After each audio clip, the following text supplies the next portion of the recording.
Hey guys, what's up? Sora here, back with another Shadowverse video, and today was the day that the entire expansion list dropped. So, 2 days before the expansion launches, we now get a full preview of the cards.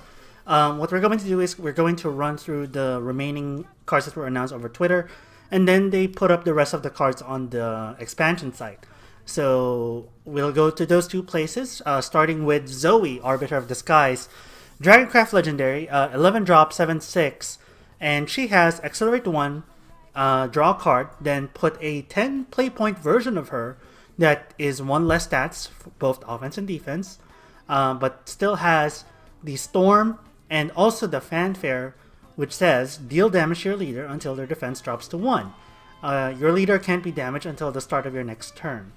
So, off the top, she's going to be likely Lindworm support because early game she functions essentially as an insight for Dragon, and then she also augments the late game finisher as well. It is to be said that between her and Lindworm, you're talking about 16 face damage, and also the fact that she pseudo guarantees that you'll live through casting her once, and then finishing off with Lindworm next turn. That's the ideal play. Now, whether that's going to be good in practice is still remains to be seen, really. There may be some counter plays that are available. For example, if you find a way to deal damage on your opponent's turn rather than on yours, so you trigger that 1 damage just as they're about to cast Lindworm. Urius, for example, unlimited example, where they cast Lindworm, they get dealt that 1 damage and then they're screwed, essentially. But on paper, I do like this card a lot, even just as the Accelerate 1 Insight. More often than not, you find like when you're trying to ramp up that you're not as efficient with your play points as you should be. This is a good way to be efficient. Where think of like the Dragon Egg from Somniferous Worm, you just play her Accelerate and you get to cycle through your deck, draw through more cards, get through more spells, so on and so forth. I think she handily replaces Font in most Lindworm decks, I'm pretty sure. Tailswing, 5-drop bronze spell for Dragon. Randomly destroy 1 of the strongest enemy followers in play, then subtract 1 from the cost of a Dragoncraft card in your hand. Theoretically, it works with Zoe, however, I think the 5-drop is a little bit too expensive for the effect. It's also a random destroy, which is good against ambush, not so great against wide boards. So I don't think this will see play, unfortunately. Vera, Knight Fanatic, 2-drop 2/2. She has essentially a legendary fighter, more on that later, on 2, but when you get to evolve her, she states, until the start of your next turn, give your leader the following effect. Your leader can't be damaged, and then this effect lasts until this follower leaves the area. Also, until the start of your next turn, subtract 2 damage dealt to her as well. So she's very, very, very sticky, and also something that their opponent has to get rid of, otherwise they can't do damage to you. During the turn she lands, and until the start of your next turn, your opponent has to do 6 or more damage at once, or 4 damage twice to her, which on the draw is a really powerful play if you evolve her on turn 4. My only problem with her right now is that Blood is relatively hungry for evolve, especially compared against Narmaya. So I'm not sure if she's going to see play in Vengeance decks. I think she may see play Vera on control versions of Blood instead, where you use Blood Moon from Waltz, actually, to just get your Vengeance trigger off, and then you use her as kind of a defensive option to make your opponent inefficiently trade, allow for more bigger stuff on the board, so on and so forth. I think she's good. I just don't like that she's really, really Evo hungry, and without any Evo points, she's just a 2-drop 2/2. There could have been a Fanfare effect here, I think. So she's not... I would have said she is honestly a gold card rather than a legendary card, but who am I to say that, right? Speaking of gold card, this is a good example of a gold card. I wouldn't have minded seeing her a legendary. Cagliostra, Adorable Genius, a 4-drop 4/3 for Rune. Fanfare, summon an Earth Essence, and also an enhanced 8, recover 1 evolution point. So she already fits in the Golem or Halo Golem slot relatively easily, especially because the Golem is rotating out. She also gets an Evolve trigger, where you perform Earthright when you evolve her. She gets +1/+1. And then you put Ars Magna into your hand and recover 2 play points. And that 2 play points is perfect because Ars Magna costs 2, deal 3 damage to an enemy, and that doesn't require Earthright. So you can essentially just evolve her on 4, hold the spell until you need it later, especially because there is an enhanced 4 effect here where it restores 3 defense to your leader. Now, here's the thing I really like about this card, really quickly. She has uses on all stages of the game. On 4, she has a use which is just to summon an Earth Essence and put a 4/3 on the board, right? On 6, she also has a, or on 8, I should say, she also has a use because you recover that 1 play point and you deal 3 damage to your enemy for free. And then on 10, she has an even further use, which is you play her on Enhance 8, you recover the 1 evolution point, then you evolve, you recover 2 play points back, which leaves you with 4 play points, which then perfectly curves into this Enhance. So 4, 8, and 10, she has a use. A card that can fill all 3 of those slots is really slot efficient in decks. Long story short, long-winded way of saying I think she'll see play in Burn Rune. Absolutely. Great card. Then we have Clarice and Polished Mage, another Runecraft card. 3-drop 3/1 that is Fanfare, remove all effects on an enemy follower except changes to its attack and defense. Silence is great. I'm not sure if this is the right card for it. 3-drop is really expensive. And 3/1, that 1 toughness is pretty rough because any 1/1 can deal with it. So I'm not sure if she'll see a lot of play just because of that. Like I said, I do like Silence a lot. I just wish it was implemented on like a 2-drop. We do have that in Shadow, but that has Necromancy 6 to activate that Silence, so it's not even that great either. We need more cost-efficient Silence cards, is what I'm saying. But I like the direction, because we do have 2 more Silence cards than we did last expansion. So next, we have Hatchling, 2-drop 2/2 vanilla, but if you have 7 play points, you get to choose either a white scale version or a black scale version. White scale has 7-drop 5/7 ward. The black scale is cannot be attacked, a 6/2, and then if your turn, deal 1 damage to all other followers. I think he will not see play. 2-drop 2/2 is fine, however, 7-drop 5/7 is really expensive for just a ward, and then a 7-drop 6/2, which can't be attacked, doesn't have Storm, unlike Forte. And also deals 1 damage to all other followers, which may deal damage to your own stuff. And 6/2 is really easy to deal with the spell right now. Any removal spell will work. So long story short, without that Storm or without any sort of like counter effect, I think it's really expensive for the effect. Unfortunately, I do not think it will see play. Abyss Summoner, 7-drop 6/6, really big body.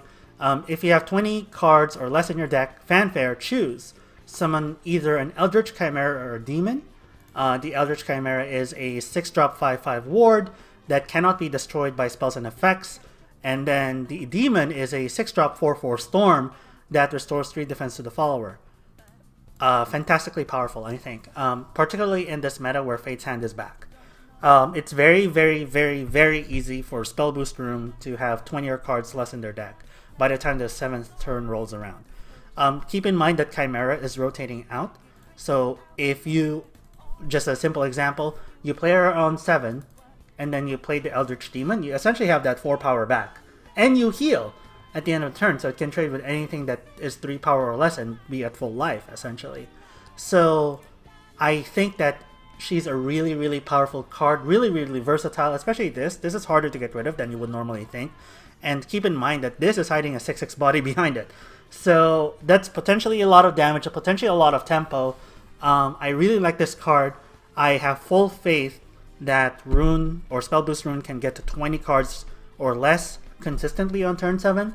So I think it's going to be a great 2 of, I think, in Spell Boost decks, at least during month 1.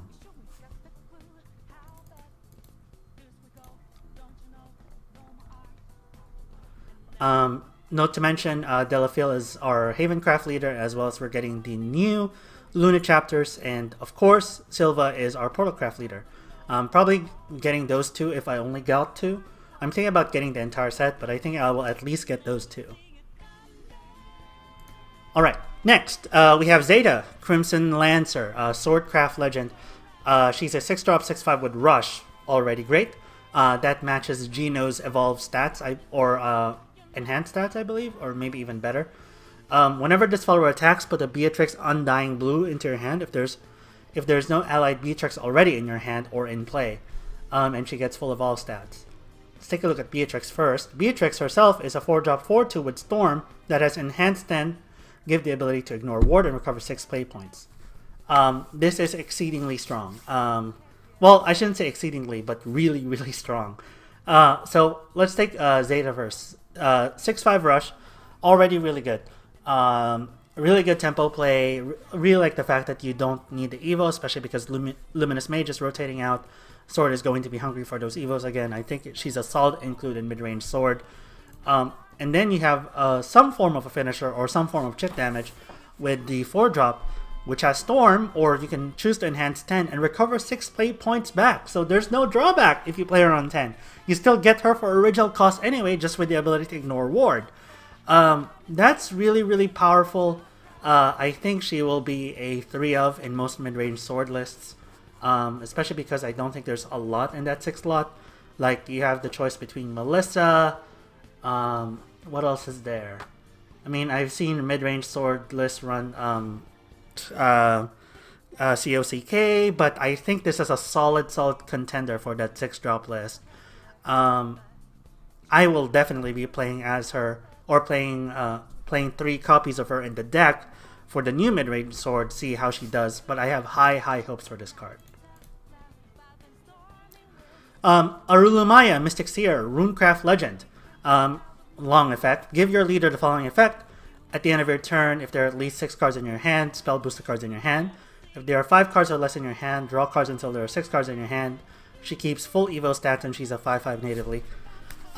Without going too much into it, I'll do a later video about what legends I think you should craft on launch versus not to craft. I think she is going to be one of those you probably would want to craft her if you are playing in Rune at all. I see her as an alternative to Wizardess. Now, she doesn't do the same thing as Wizardess, right? Wizardess reduces the cost of spells in your hand, allows for those explosive turns. This for a more control-y build.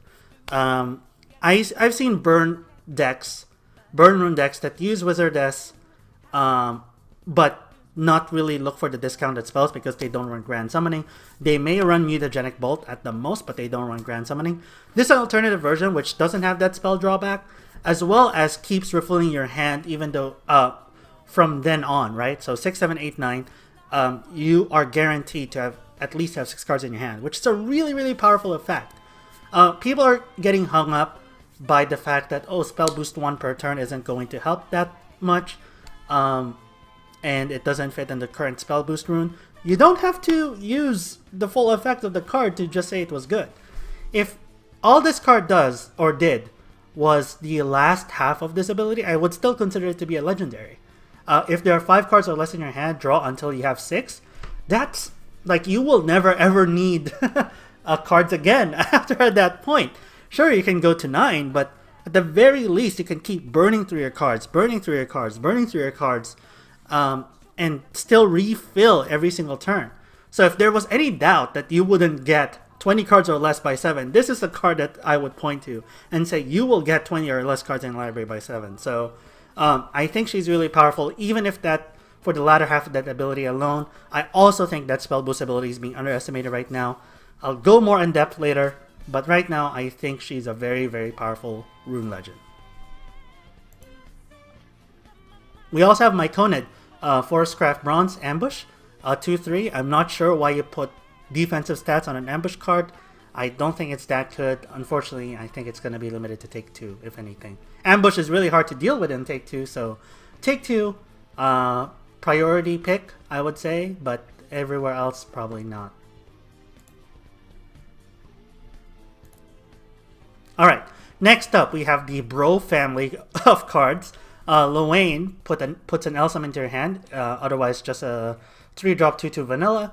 Elsam has Storm that puts a Tomoe in your hand, and Tomoe is a 1/3 rush, which then puts a Human Pyramid Attack into your hand, and that Human Pyramid Attack is a 9-drop 5/6 rush ward, and randomly gives +1/+0 to all allied followers, or restore 2 defense to your leader. It's an underwhelming card all around, but it's funny. It's absolutely funny. I am looking forward to seeing the people that are going to be trying out this deck. I know I'm going to be certainly one of them. The fact that it's also a bronze means that everyone can try it. You'll likely have 3 copies of Luane no matter what. So we'll probably see a good amount of videos featuring the Bro family, and I love that name. As far as competitive, I do not think that'll be the case. They're all understated for what they cost. Especially this random effect, I don't like it on 9. There are much more impactful plays you can be doing at 9. But as a meme deck, top tier status. Absolutely. Next, we have Garuda, Ruler of Storms, Havencraft Legend. 9-drop 6/6, which has Accelerate 1, subtract 1 from the cost from the countdown of an allied amulet already in play. Fanfare, when you do cast him for 9, subtract 3 from the countdown of all allied amulets. Whenever an allied amulet is destroyed, deal 3 damage to the enemy leader. Remember what I said about Temes's Purge? That I said Haven will need a 9-drop threat? This is that 9-drop threat, for sure. So, on paper, his max potential AC deals 12 damage on 9 that is essentially uncounterable, right? Because you have 3 amulets on the board. That actually works well, or even perfectly, with Temes's Purge, because Temes's only banishes followers, not amulets. Then you drop this on 9. You deal anywhere between 6 to 12 damage on the board to face, which is really powerful. And you also pop all of those amulets. So I think he is a great finisher. I think he will be seeing play in amulet in all versions of Rune, all versions of Haven right now. Summit can use him. A more amulet-heavy version of Summit, I mean. Tenko can definitely use them because you'll be popping those White Fang Temples that are 8 countdown, turn them into dragons, so you have a bunch of 6/6s on the board on turn 9, in addition to dealing face damage.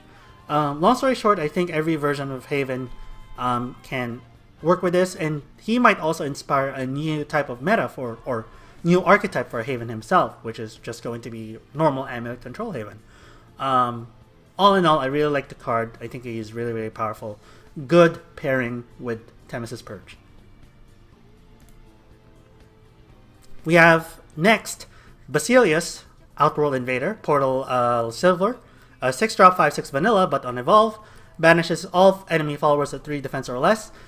This may be the mid-game support that Puppet was looking for. Theoretically, artifacts can use this, but I think it's best with Puppets. You're not going to play this over Deus Ex Machina for artifacts, but for Puppets, yeah, no, Puppets has been fiending for a 6-drop slot for a while now, and this is a very powerful 6-drop slot, because you can essentially play Puppet Room relatively safely on 4. Even though you have a tempo loss, you get a whole lot of tempo with trading 0-drop Puppets, get everyone down to 3, and then evolve him. That's really, really strong. In addition to the fact that he himself can trade after you evolve him to something else bigger. This sets up with your Zwei turns correctly, your Orcus turns, your Noah turns, without a lot of Puppets invested on your side of the field. Definitely will be running Puppets. I'm not sure if it's good enough to bring Puppets to tier 2 or even tier 2 status, but if Puppet is to move forward from this point on, this is going to be one of them. Next, Enkidu. 5-drop 4/4 ward, Fanfare, put the Gilgamesh into your hand if Resistance is active for you. I'm not sure where in Portal this would be used. Gilgamesh, I believe, is a 4-power Storm follower that is 8 or something along those lines. Yes, it's a good finisher, or it's a finisher, I should say, but I'm not sure if it's going to be that good, comparing it to Orcus, which is a better finisher, comparing it to Saphira, which is a better finisher. I think Enkidu, unfortunately, is kind of the subpar option between the two. So long story short, I don't think she will see constructed play, unfortunately. Mystic Rune. 1-drop Runecraft Earth Sigil, which is just essentially a vanilla Earth Sigil on 1, but on 5, you get to choose either as a emergency summoning or reactive barrier. Emergency summoning is whenever your opponent plays a follower, destroy this amulet. And then last words, put a Guardian Golem, which is a 3/3 ward, and a Clay Golem, which is a 2/2 vanilla, into play. Or reactive barrier, which says when your opponent plays a spell instead, destroy this amulet. You draw 3 cards and restore 3 defense to your leader. I really like this card. It's very malleable. I think that the emergency summoning version of this will be played more, just because we're in a follower heavy meta right now. Imagine this. You play this on 5, your opponent tries to play around it by not playing any followers, and then you play Grand Summoning. Then you have a board full of golems, essentially, all with +0/+1.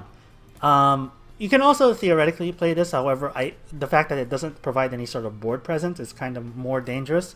I guess you could play this against Spell Boost if you're in the mirror match, but I think the card is a good type of card to have. You'll see one more of this later. The closest thing to counterspell that we're going to get in Shadowverse. I like that they are doing this, even if it doesn't become constructed staple or anything like that. I like the fact that they are doing this. I am looking forward to seeing more cards like this in the future. There should be more of this where like you set up trap cards essentially against your opponent's plays. Really, really good card. Really solid, I think.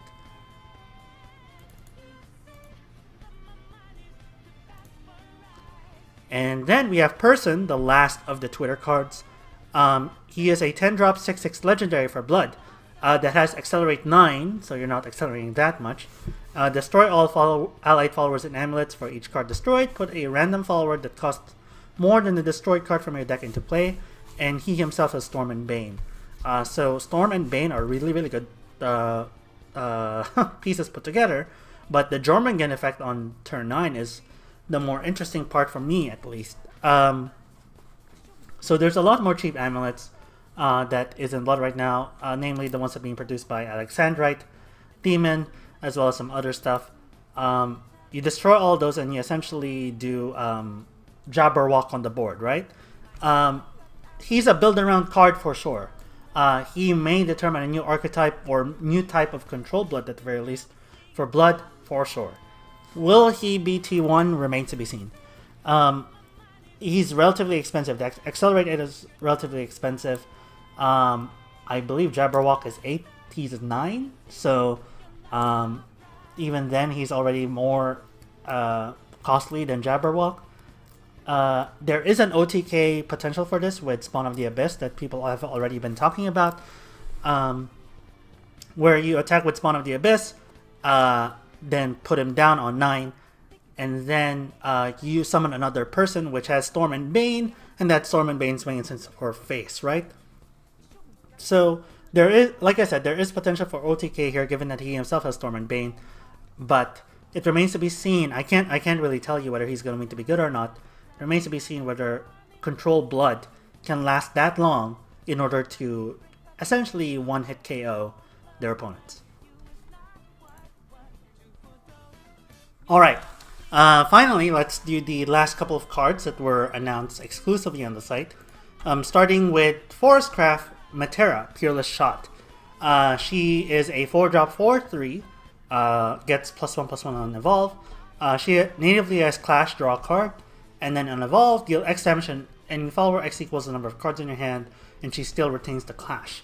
Now, notably here, you do not get to increase the damage output, because Clash will not happen until after you attack. So when you evolve her on turn 4, you will deal the original number of cards in your hand rather than the +1, right? I'm not sure where she fits, personally. I feel like she's on that threshold between not playable and playable, where like the meta would need to be in a very specific place for her to really shine. 4/3 isn't anything special on the 4-drop. Clash to draw a card is potentially valuable, but her toughness is 3, which means that she's really easily traded into, or just burned down to death. I'm kind of on the fence about this card. I'm not sure what to think about it. I do like the evolve effect a lot, but does Forest have potentially other evolve effects that are more valuable? Yes, probably. So we'll see. It really depends. If she's going to see play in a deck, it'll be in a very, very specific deck. I don't think she's going to be a class staple or anything like that. Witherwood Guardian, a 5-drop 3/6 silver, gets full evolve stats, and he has Ward. Whenever this follower's attack or defense is increased by a spell or effect, deal 1 damage to a random ending follower. So works with the Korwa and her fills, really. Those are all one drop spells. Whenever you buff him, that gives +0/+1, and you also deal 1 damage to a random ending follower. Potentially really good there. I do think it's a clunky interaction because they're both 5-drops. So they don't really curve well into each other. And by himself, he's only a 3/6 ward, which isn't that powerful in the grand scheme of things. I do like that he's a 3/6. There's a lot of 5-drop cards in the meta right now that only have 5 power on the evolve rather than 6. Cernian Hyde notably being one of them. So he does out-defend, for the lack of a better term, a lot of the famous 5-drops, even 4-drops right now. So he could see play just from that stat line alone. But I do not think that... I know that what they were going for this card, I'm not sure if it's going to be that effective. Maybe in a future set he'll see further play, but right now, given the amount of interactions that increase attack or defense, I'm not entirely sold on the idea. Devil Flower, 2-drop 2/1 Forest, bronze card. Fanfare, destroy an enemy amulet if at least 2 other cards were played this turn. And she gets full evolve stats. I am going to say this right now, put me on the record, I think she is low-key one of the best bronzes in the set. This is really, really easy to trigger. And read that Fanfare again, destroy an enemy amulet. Not a 2-drop amulet, not a 4-drop amulet, just an amulet. This is easily eats Tenko Shrines for breakfast. It's not random either, so you can target it. Given that every class now has some form of amulet play, I wouldn't be surprised to see her as a staple, honestly, or at the very least a 2 of in a lot of force lists. Even counters the whatchamacallit, the mirror match without losing any tempo because she comes with a 2/1 body. So I think, like I said, one of the best bronze cards in the set, will be a staple for not for sure, but highly likely. Yeah, I really cannot see a meta, especially in this upcoming meta. I can certainly see her being played, maybe even as a 3 of in a lot of force lists.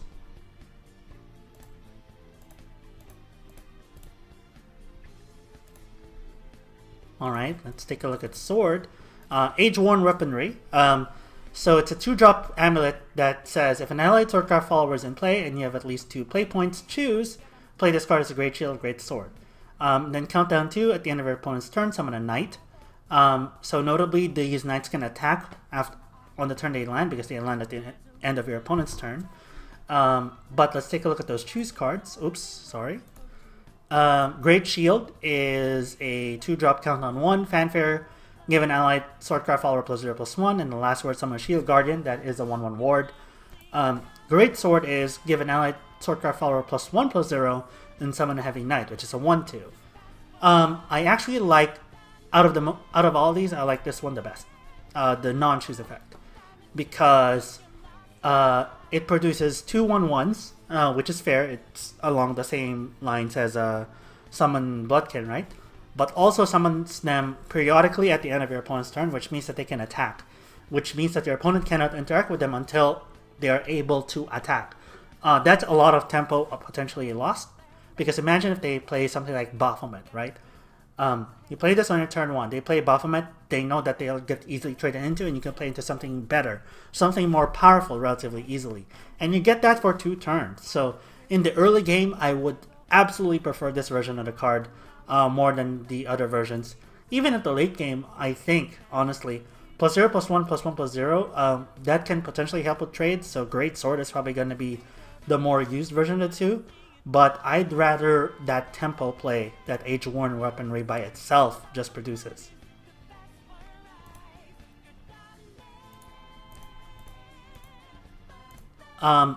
Next we have Grand Auction.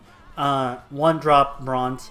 Discard a card from your hand and draw a card, and then put an Age-Worn weaponry into your hand. I think if Age-Worn weaponry is going to be run, I think they will run this instead. Because it is a good cycle. You do discard a card from your hand, so if your card is already good, then it doesn't work as well. However, there's usually more than likely one or more duds in your hand, like a 4-drop going first that you don't want to play necessarily on 4, so you might as well discard it. And you do get consistent Age-Worn weaponry into your hands. So you get a cycle card as well as the amulet, 2 cards in 1. I think this will work well if Age-Worn weaponry is what I think it's going to be, which is a relatively played card.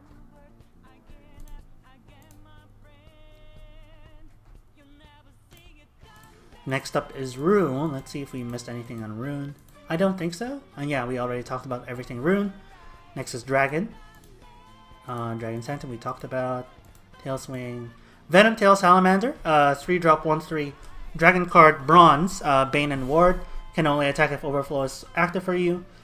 Really annoying, however, I do not think it'll see play, just because there's a bunch of things that contend with 3 slot. Would you really play this over the Knight that produces 2 swords? Probably not. It is annoying to deal with, can be the right tempo play in certain matchups, however, I do think it's going to be relatively limited to take 2. Next up is Shadow. Stygian Warden is a 4-drop 2/3, gets full evolve stats. Fanfare Burial, right? Destroy random enemy follower. Potentially really good, because like on Runecraft decks right now, you're contending with Corpse Lord of Woe and Ceres for that 4 slot. Both of them are really powerful cards. However, if a deck were to go all in on Reanimate, I think they would run this card. It's because it's a good tempo play, and you can also evolve him on 4 to just trade into something. You get a 2-for-1, and 2-for-1s in Shadow right now are really valuable, especially because you're getting rid of relatively strong stuff, and it is another Burial Right. So I do think that he will see at least month 1 play to try to experiment. People will rotate out their Corpse Lords and Cereses to see whether he is better to make the game plan work, really.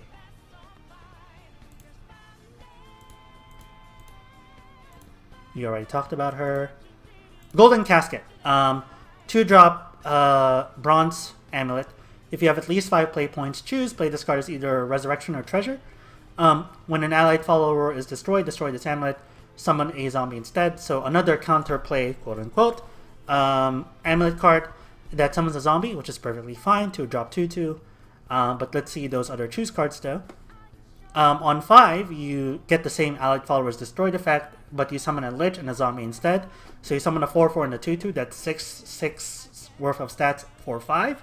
That's overstatted, really strong. Or Fabled Treasure, which is you draw 2 cards, restore 2 defense to your leader, gain 2 shadows.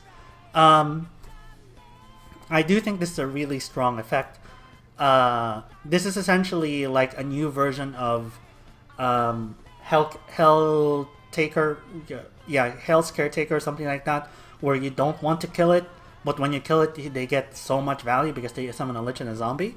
So in that sense, it functions the same way.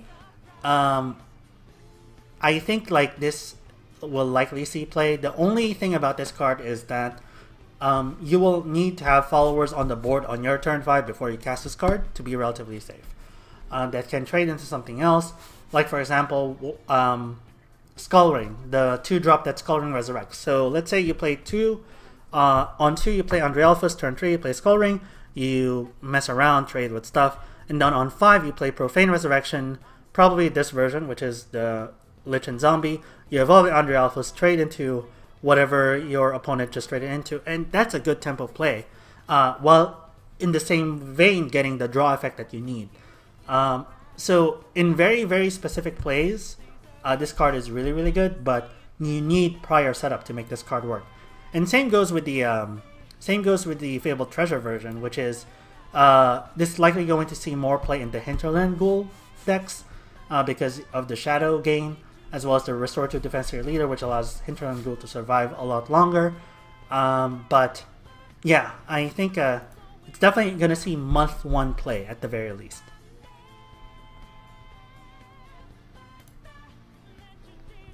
Next up is Blood. Let's see if we didn't cover anything. Devil's Hand. Zehek.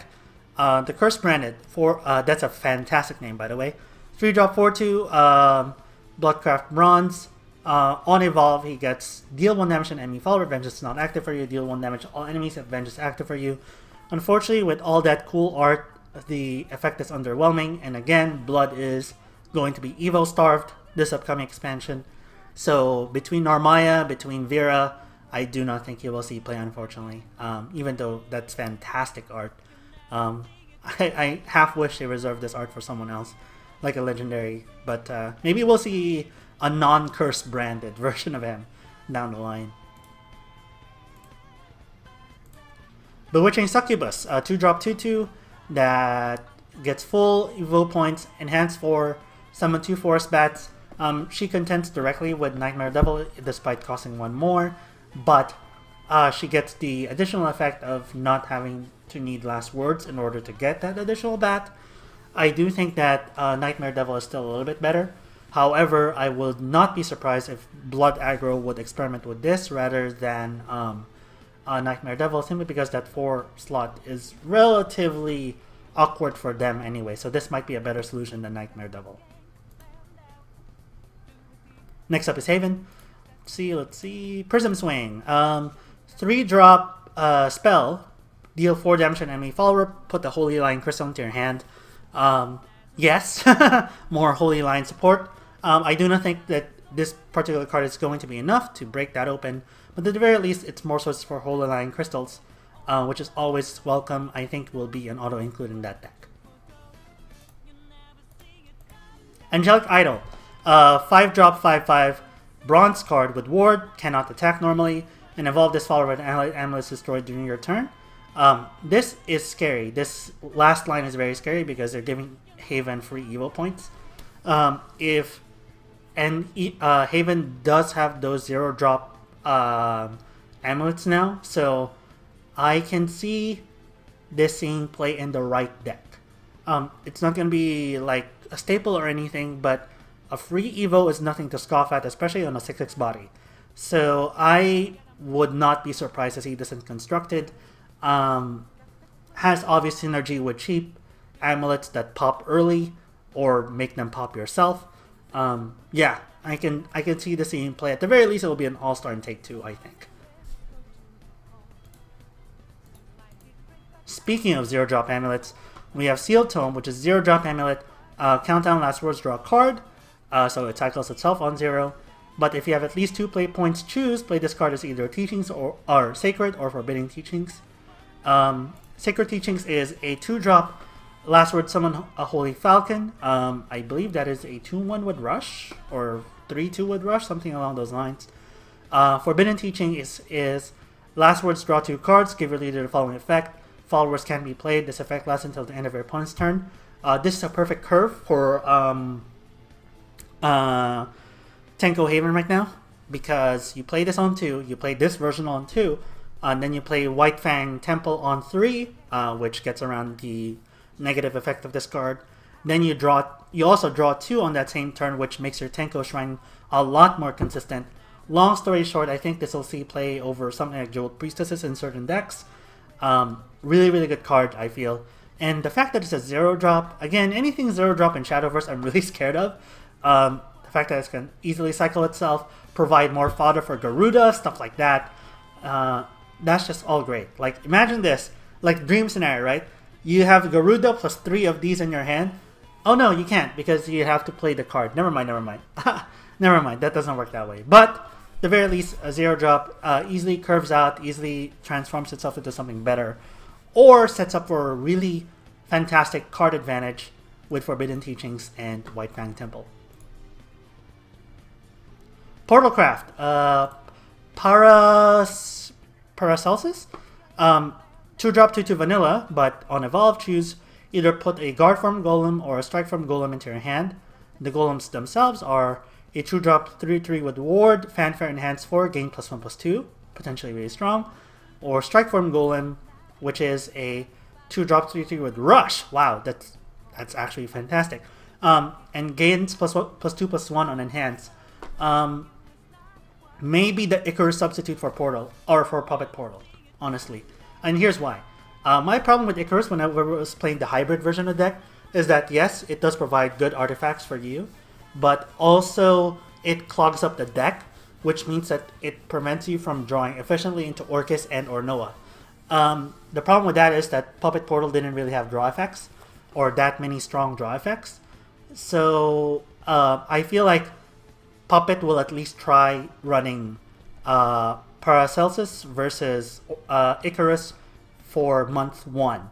I know I certainly will be. I think that this is a fantastic version of the card that doesn't clog up your deck. Between him as well as the other silver 5/6 clear board card, I think these will help Puppet immensely. I do not think it'll help Artifact immensely.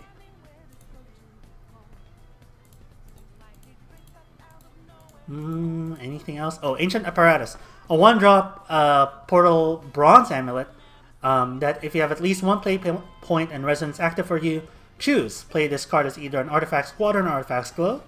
Normally, at the end of your turn, randomly put 2 of the following cards into your deck. Mystic Artifact, Radiant Artifact, or Prime Artifact.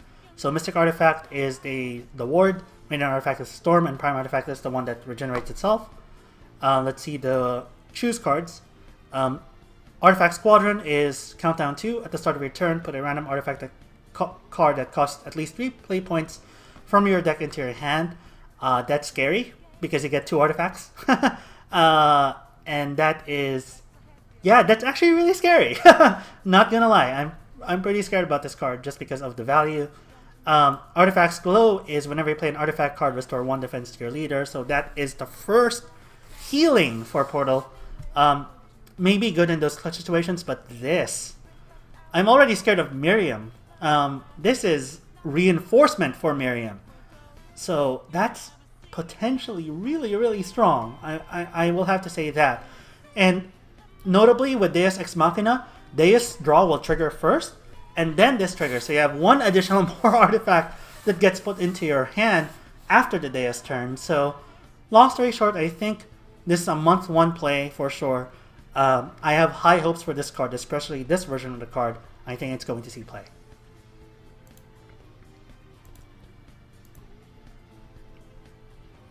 Last is the neutral. Oh, here we go. The last neutral legendary, which is Legendary Fighter. So it is a neutral legendary, as aptly named. Whenever another follower evolves, gain the ability to attack 2 times per turn. Whenever you play Bane or play a spell, gain Bane. Whenever you play an amulet, gain Rush. And at the start of your turn, gain +8/+8. If this follower has the ability to attack 2 times per turn, Bane and Rush. So if he has all other abilities, he becomes a 10/10. Or a 12/12 because he had to... no, whenever another follower evolves, yeah. He becomes a 10/10. That has the ability to attack twice, which means ending the game. I do not think that this is a distraction. I think this last effect. So let's take a look at the first 3 effects for competitive, right? If you get this, you win. I think it's enough to say that if you get the last effect, you win. So there's that. Whenever another follower evolves, give the ability to attack twice per turn. Really good in clearing early. I will have to say that. So a lot of decks, especially against aggro, have the inability to attack into multiple followers at once. He does that. And you don't even have to evolve him. You can evolve something else. So in that sense, he is providing a little bit of good value whenever another follower evolves. I can see this being played like with Odile, for example, where she gets evolved by herself. He can then trade into a cheap follower and then trade into Odette, allowing Odile to not take any damage. So kind of janky play, I know, but you see where I'm going with this. Like, if you have automatic evolves, he becomes a lot more valuable. Then whenever you play a spell, gain Bane, not as good, because the Bane is kind of a... like, yeah, on a 2-drop 2/2 that has no rush, Bane isn't as good. But this, whenever you play an Amulet, gain rush, that's a lot. I can see the snowball effect with that, because we just took a look at some 0-drop amulets. So people are already saying that there's a combo with Haven here that allows him to go off with this final ability as early as turn 4. Provided that they cannot kill him, which is a very big ask. But if that happens, you can end the game theoretically between turns 4 and 5. It has something to do with Snow White, again, that built in Evo. Snow White, what else? What was it, White Fang Temple or something like that? Yeah, long story short, there was like this combo that's going around in Reddit right now, which allows him to go off on turn 4 to 5. He's a meme because we have been calling a lot of the new 2-drop legendaries as legendary fighters, but there is actually a legendary fighter. So I feel that you will see month 1 play. If he actually becomes tier 1, I would not be surprised, because there are certain inane combos. Like a lot of classes have their own like automatic Evo effects. Shadow, Blood with Waltz, Haven with Snow White, Forest with White Vanara. What else? Portal with who automatically evolves? Saphira, I guess, but Saphira doesn't really count because she's turned 10. Yeah, there's just a lot. So, like I said, I'm looking forward to seeing the future of this card. I think Side Games are absolute geniuses for printing this card, because now the memers cannot meme anymore, given that they just took the name and owned it. Like, they own the fact that there is a legendary fighter. Genesis of Legend, a neutral silver amulet that says, count on 3, at the end of your turn, give a random ally follower +0/+1 and Bane. I like that it's a 2-drop. I do. The tempo loss on 2 is concerning. If there are token generators, I can see this being played, especially if we give like the 1/1 Knights that we just talked about, Bane, that's potentially really powerful. You play that on 2, this on 3, and then you give those 1/1 Knights Bane that potentially might be really annoying. But I do not think it'll see constructive play just because of that innate tempo loss. If it produced a follower by itself, then yeah, like a fanfare effect, where it produced like a 1/1 or 1/2 Goblin, for example. But I do not think it will see play just because of the tempo loss. Investigation, 2-drop neutral spell Bronze. Draw a card, enhance 6, draw 3 cards instead. Cycle, but Insight is better, and a lot more classes are getting Insight effects. Enhance 6 is pretty up there in terms of cost, so I do not think this will see playing constructed, unfortunately. And that is it, guys. We have covered every single announced card for Brigade of the Sky. That was long. Thank you guys for sticking with me. All in all, I really like the set. I'll give more in-depth thoughts later, especially because I do want to make a guide on which legendaries you should craft, just in case you don't draw them when the expansion drops. Like what legendaries are pretty safe to craft versus which legendaries I'm like, okay, kind of watch out for this a little bit before you commit vials to it. I will definitely be pulling on launch day. Hope you guys are looking forward to that. But until then, this has been Sora. Thank you guys for sticking with me throughout this preview series, and I'm excited for Brigade of the Sky. I will catch you guys later. Peace.